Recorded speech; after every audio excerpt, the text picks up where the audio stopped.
Hi, I'm Josh, and welcome to Bible and Beats.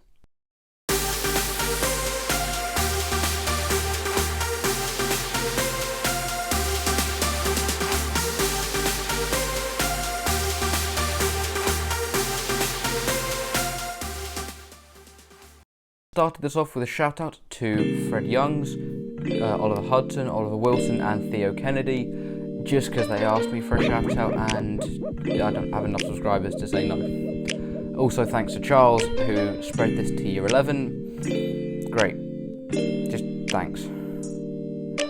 Anyway, so as the title said, we're going to be doing the cans and can'ts of teenage Christianity. It's not going to be long. We're going to do 3 or 4 major areas. We're going to explain why, and hopefully you're not going to give me too much written for it. Right, so let's get into it. Okay, so the first one is going to be music. Now, we're going to do a Bible verse, which is, kind of covering a lot of today's video, and that is, because I've got my Bible down here, Proverbs 4:23, which basically says, guard your heart, everything you do flows from it. So that kind of means you've got to keep your heart in check. You've got to protect your heart from the bad things of the world, because it's where the you comes from. Your decisions, your emotions, how you are as a person. Now, the biology people among you will be saying, no, that comes from your brain. The brain that controls your emotions and your personality. Yes, the brain has those emotions, has those feelings, has that part of your personality, but what causes the brain to be like that? And that is where the heart comes from, because the heart is it influences. So you need to guard your heart to keep your brain and your emotions and your feelings in check. So when it comes into music, we use this verse to see the type of music that we can listen to. Now, you can get some extreme Christians who say, no, you can't listen to any non-Christian or secular music, because if you do that, then you're not guarding your heart properly. Whereas other Christians who are more relaxed, like me, will say, yeah, you can listen to it, as long as you do it for the right reasons. And the right reasons, as I've got down here, are, it's, can I listen to it without it affecting me? Now, affecting you is a really tough thing to answer, because how much can music affect you? In this case, it's more like, how can it affect the way you talk, the way you speak, the way you feel, and the way you act around other people? That's how talking can affect you, and how music can affect you. How the topics can affect you, as well as, the lyrics and the general tone of it. So when it comes to swearing in music, a lot of Christians will try and find the clean versions, myself included, because we believe that the more swearing you have, the more swearing you listen to, naturally it'll just make you swear more. And we don't want to swear because it's bad, and in the Bible it says no, don't swear. Pretty much. So because of that, we listen to the clean versions. Other Christians, like I said, Paul, they'll just not listen to any secular music because they don't want to be influenced. The other part, other than swearing, is the topics. So a lot of songs, they'll talk about drugs, sex, rape, drunkenness and prostitution. All of that stuff is things as Christians we don't want. We want to get rid of them. We want to distance ourselves as far as possible from them. And because of that, we won't listen to the lyrics or support the lyrics as much. For example, my 2 songs of choice, or 2 songs of example, are going to be Jackie Chan by Post Malone. Love the song. Amazing beat, amazing melody. I just like the way it sounds too. But I'm not going to listen to the lyrics as much, just because it talks about prostitution and drugs abuse and stuff like that. It's just stuff that Christians should avoid. So I'm just going to listen to the music without thinking too much about the lyrics. And of course, I'm going to be doing the clean version. As well as that, one of my other, I wouldn't say favourite, but one of the other songs I really like are Professional Rapper by Snoop Dogg. It's just a nice song. I love the flow of the words and the way that Lil Dicky raps. I know I swore, but it's kind of with the purpose, because it's not. Anyway, I'd like to sound it, but I'm not going to focus on, the lyrics, because it talks a lot about drug abuse, alcoholism, and premarital sex, which Many of you who've known me for years have mocked me about premarital sex. But yeah, we're sticking with it, and we want to distance ourselves as much from it as possible. Yeah, we just listen to the music because music is nice, music is good, music is a gift from God. Just look pretty much anywhere in the Old Testament. It literally says praise him with music, with the harps and the drums and the lyre, which is kind of like an old guitar. So yeah.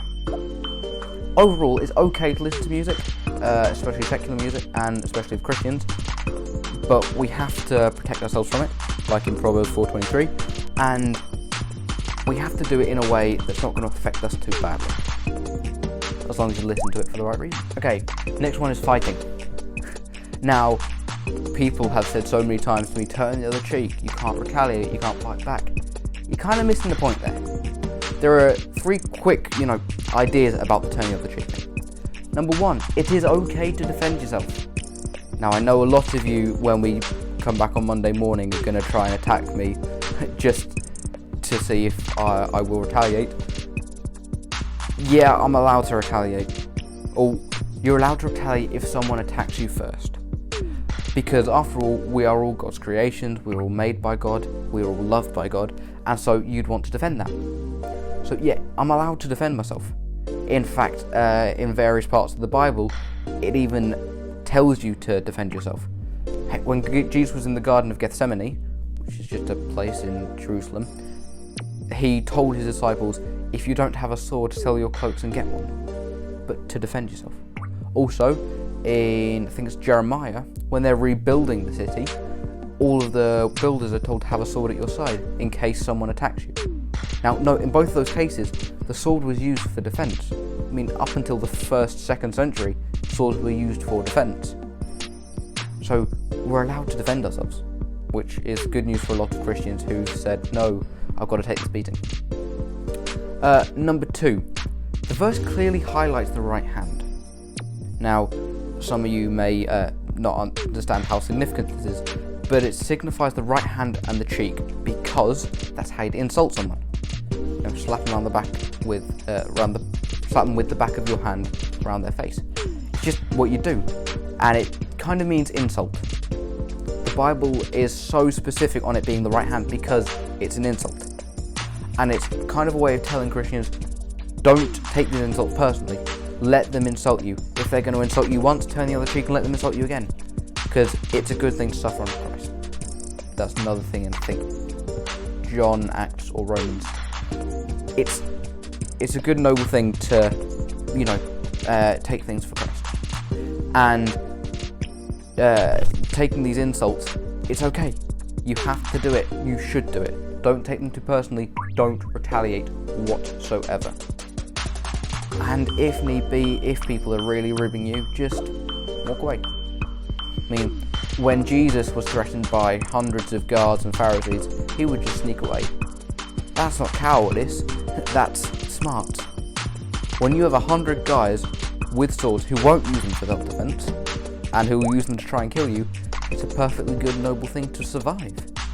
I mean, all this stuff about fighting off, laying down your life, only lay down your life when it's worth it. If Jesus had stayed, it would have been absolutely pointless. God's perfect plan wouldn't have been fulfilled.